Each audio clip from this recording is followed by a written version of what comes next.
हिंदी के अध्यापिका। आज हम पढ़ेंगे अभिव्यक्ति और माध्यम का एक नया और विषय, पाठ 13, नए और अप्रत्याशित विषयों पर लेखन। क्या है अप्रत्याशित विषयों पर लेखन, क्या हो सकती है इसकी तकनीक और इसकी तैयारी कैसे करें। जिस तरह हम बोलते हैं उस तरह तू लिख, इसके बाद भी हमसे बड़ा दिख। तो ये भवानी प्रसाद मिश्र थे, उनका ये वाक्य था। आपने पिछली फिल्म कब देखी ये आपको शायद याद नहीं हो, कुछ को हो सकता है उन्होंने हफ्ते भर पहले देखी हो, किसी ने महीने भर पहले देखी हो और किसी ने ना देखी हो। आपने फिल्म देखने के बाद अपने दोस्तों से बातचीत की होगी, अच्छी क्यों लगी, अच्छी लगने का कारण, इस पर भी आपने अपने मित्रों के साथ चर्चा की होगी। अब सोचिए क्या उस फिल्म के बारे में आपके क्या ख्याल थे और उस ख्यालों को एक लेख की शक्ल में आप लिख सकते हैं। अगर आपने फिल्म सिनेमा घर में देखी है तो आप पूरा सिनेमा घर का वर्णन लिखेंगे। आपको फिल्म के विषय में नहीं लिखना, आपको सिनेमा के विषय में नहीं लिखना। सिनेमा घर आप कैसे पहुंचे, वहां पर किस तरह का माहौल था, कैसे सबसे पहले आपने टिकट खिड़की पर लाइन को देखा, उस लाइन में चलने वाले लोगों को, धक्का मुक्की, खाने पीने की चीजें, जगमगाते काउंटर, आगे की संभावित फिल्में और आने वाली आकर्षक फिल्मों के पोस्टर। सिनेमा घर की लॉबी की भी आपका एक अलग अनुभव होगा। आपकी जो स्मृत यादों में क्या चीजें आपको अच्छी लगी वो आप लिख सकते हो। या आप दूसरा विषय मान सकते हैं कि आपने सुबह अखबार देखा, पूरा ना भी देखा हो तो कम से कम खास खबरें तो देखी होंगी। उन खबरों को देखते समय आपके जहन में, आपके दिल में, दिमाग में क्या समाज की तस्वीर आई है। जो समाज की तस्वीर आप बनती है आप उसे लिख सकते हो। तो कहने की आवश्यकता नहीं कि लेख का शक्ल में देना, शब्दों के सहारे पन्ने पर उकेरना, ये सब ज्यादातर लोगों के लिए मुश्किल काम है। लेकिन जिन विचारों को हम कह डालते हैं उनके लिए कहना कठिन नहीं होता। तो ऐसे ही जो जिन्हें लिखने की आदत होती है उन्हें लिखने में कोई भी परेशानी नहीं होती। अगर आप लिखना चाहते हैं तो थोड़ा इसको एक चुनौती ले लीजिए।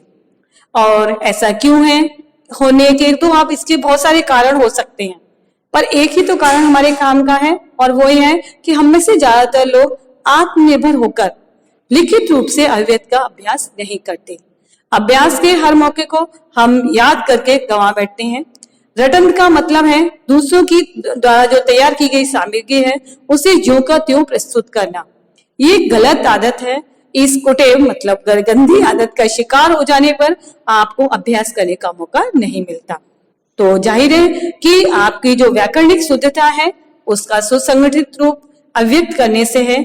याद रखें, भाषा विचारों की अभिव्यक्ति का माध्यम ही नहीं, स्वयं विचार करने का साधन भी है। विचार करने और उसे व्यक्त करने की यह प्रक्रिया निबंध के परिचित विषयों के साथ आप लोग घटित होती रहती है। इसका कारण कि उन पर तैयार शुदा बहुत सारी चीजें उपलब्ध हैं। हम कुछ नया सोचने और लिखने की जहमत या कोशिश नहीं करते, जो उपलब्ध सामग्री है उस पर ही हम निर्भर हो जाते हैं। हमारा जो मौलिक प्रयास मतलब नवीन प्रयास, अभ्यास को ये सारी चीजें बाधित करती हैं और हमारी जो अंदर की लिखने की क्षमता है उसको विकसित नहीं होने देती।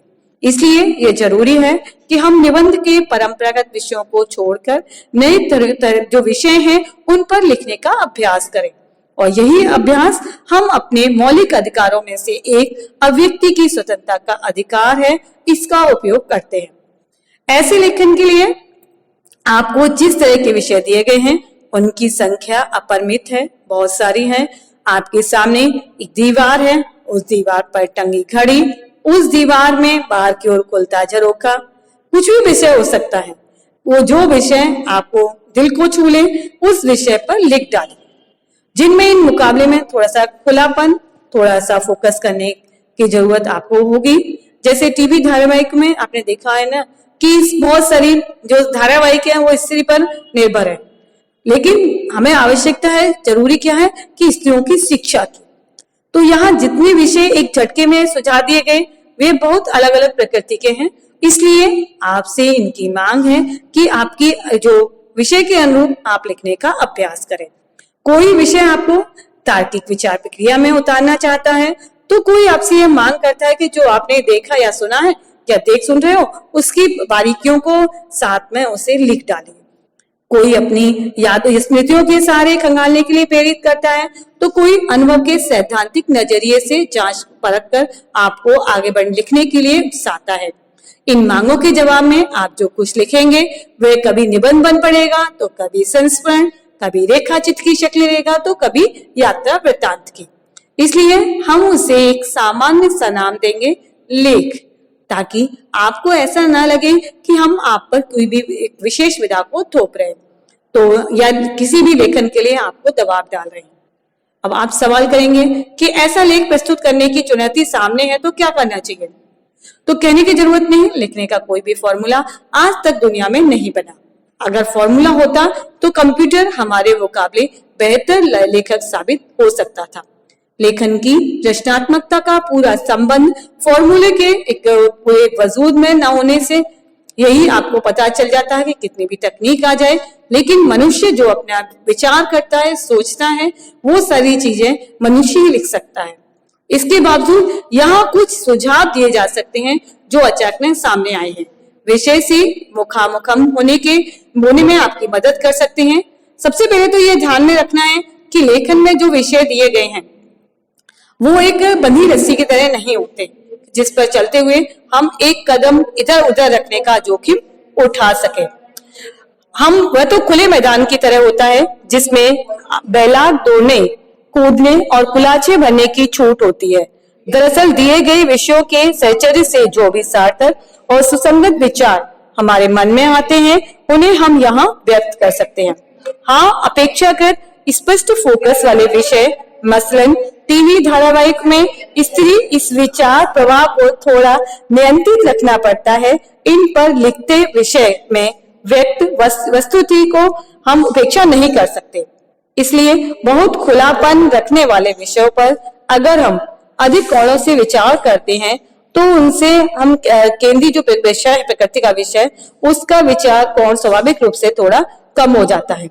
लेकिन इतना तय है कि किसी भी विषय में स्पष्ट अपेक्षाकृत स्पष्ट फोकस वाले विषय मिलने पर इस विचार प्रभाव को थोड़ा नियंत्रित रखना पड़ता है। इन पर लिखते हुए विषय में व्यक्त वस्तुति की हम उपेक्षा नहीं कर सकते। इसलिए खुलापन रखने वाले विषयों पर अगर हम शताधिक कोणों से विचार कर सकते हैं तो उनसे भिन्न किंचित केंद्रित प्रकृति के विषयों पर विचार करने के कोण स्वाभाविक रूप से थोड़े कम होते हैं। लेकिन इतना हम मान लेते हैं कि किसी भी विषय पर एक ही व्यक्ति के दिल जहन में कई तरीकों से सोचने की प्रवृत्ति होती है। ऐसी स्थिति अगर आपके साथ है तो सबसे पहले 2-3 मिनट ठहर कर यह तय कर लीजिए कि आपको किस कोण से उभरने वाले विचारों को आपको विस्तार देना है।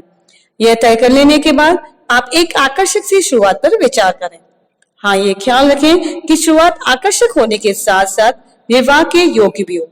ऐसा ना हो कि आगे आप जो कुछ कहना चाहते हैं उसे इस प्रस्थान के साथ संबद्ध कर सुसंगत रूप में पिरो पाना आपके लिए मुमकिन ना हो। इसलिए शुरुआत से आगे बात कैसे सिलसिलेवार बढ़ेगी इसकी एक रूपरेखा आपके जहन में होनी चाहिए। खासतौर से जब विषय पर विचार करने की चौहद्दियां बहुत सख्ती से तय न कर दी गई हो, उस सूरत में सुसंबद्धता बनाए रखने की कोशिश करनी पड़ती है।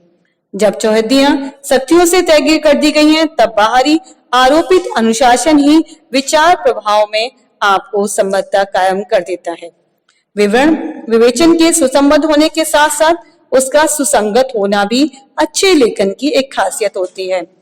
आपकी कही गई बातें सिर्फ आपस में जुड़ी हुई हो बल्कि उनमें तालमेल हो। अगर आपकी दोनों बातें आपस में एक दूसरे का खंडन करती हैं तो ये लेखन का नहीं, किसी भी तरह अव्यक्ति का ही आपका दोष है। सुसंबद्धता और सुसंगति को बेहतर तरीके से समझने के लिए एक उदाहरण लिया जा सकता है। मान लीजिए मौसम की चर्चा करते करते आप एक राजनीति की बातें करने लगे और ऐसा करने का आपका कोई भी ठोस आधार या कारण नहीं है।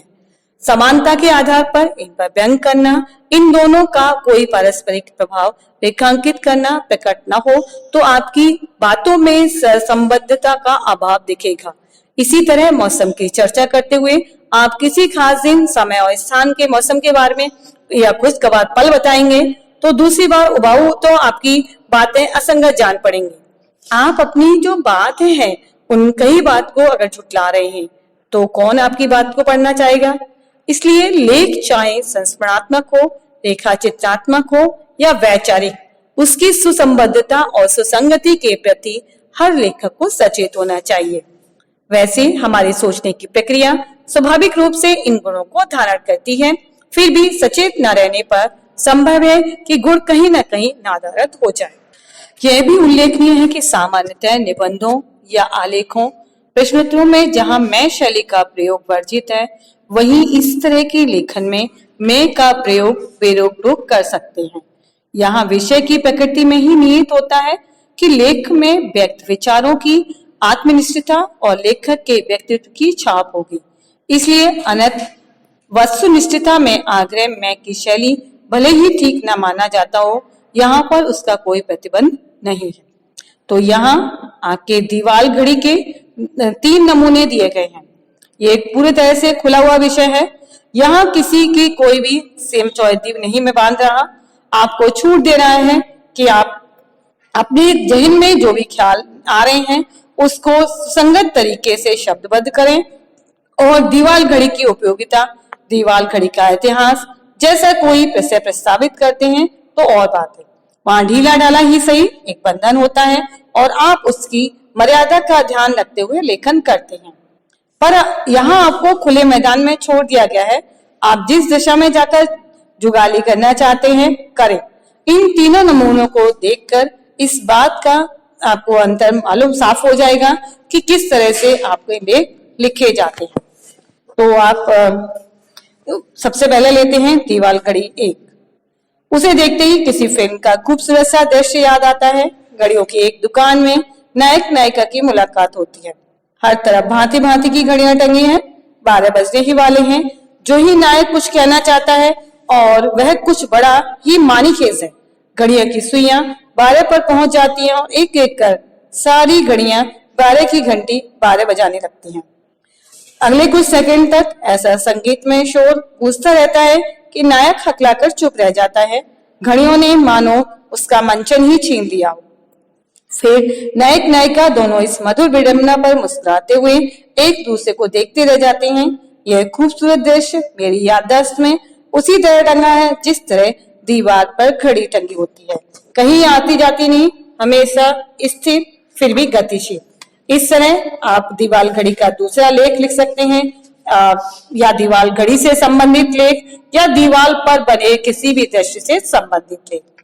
तो इन नमूनों में जो भी आपका पहला था वो पूरी तरह से स्मृति पर आधारित था, ठीक है। और जो भी आप लिखेंगे दीवाल के ऊपर लिखते हैं वो भी आपकी दार्शनिक मिजाज को दर्शाता है। तो इस तरह से आप किसी भी विषय पर लेख लिख सकते हैं। मसलन किसी ज्वलंत सामाजिक सांस्कृतिक प्रश्न, जातिवाद पर अगर आपको लिखना है तो आप तथ्य और उसका विश्लेषण को प्रस्तुत करने की पद्धति अपना सकते हैं। किसी खास जगह के दृश्य को अगर आपको दर्शाना हो अपने लेखन में तो आप कल्पना में उस दृश्य को उपस्थित मानकर कैमरे की तरह अनेक ब्यौरों को, बहुत सारे ब्यौरों को समेट सकते हैं। किसी प्रवृत्ति या चलन पर लिखना हो तो उसके गुण अवगुण पर तर्क पूर्वक विचार कर सकते हैं। ये आपके जो पाठ्यक्रम में, आपकी जो पाठ में 3 घड़ी के नमूने दिए गए हैं, वो तीनों के सभी का कहने का मतलब अलग है। सब अपनी सुविधा, विषय की मांग के अनुसार अपने अपने चुनाव किया है। अगर आपके सामने विषय जातिवाद का जहर है तो जाहिर है आप अपनी कल्पना की उड़ान वाली शैली नहीं अपनाएंगे, क्योंकि ये एक सामाजिक मुद्दा है और सामाजिक मुद्दे में ठोस विश्लेषण और स्पष्ट राय की मांग करता है। इस विषय के साथ आपका जातिवाद का जहर, जो कि आपके पाठ में दिया गया है कि जहर जीवित शरीर को मौत की नींद सुला देता है। अगर शरीर में प्रतिरोध की क्षमता कम है तो वो ऐसा न कर पाए, तब भी शरीर की जो व्यवस्था है वो भयंकर उथल पुथल मचाकर उसे बीमार तो बना ही देती है। मानव समाज में जीवित शरीर में जातिवाद ने ऐसे ही जहर का काम कर दिया है। हमारे जिन पुरखों ने कर्म के आधार पर मर्द तय किए थे, उन्होंने सोचा भी नहीं होगा कि कल को यह विचार जन्म जाति व्यवस्था में परिणत हो जाएगा और इसके चलते गर्भ में शिशु के आते ही उसकी नियति तय हो जाएगी। उन्हें इस बार शायद इस बात का अंदाजा रहा होगा कि वे जो बीज बो रहे हैं उसका ऐसा विष वृक्ष निकलेगा जो आगे हजारों साल तक गैर बराबरी और शोषण उत्पीड़न के आधार पर बनकर समाज में तंदुरुस्ती का क्षय करता रहेगा। तो थोड़ा सा और इसके हम एक सारांश के रूप में जान लेते हैं।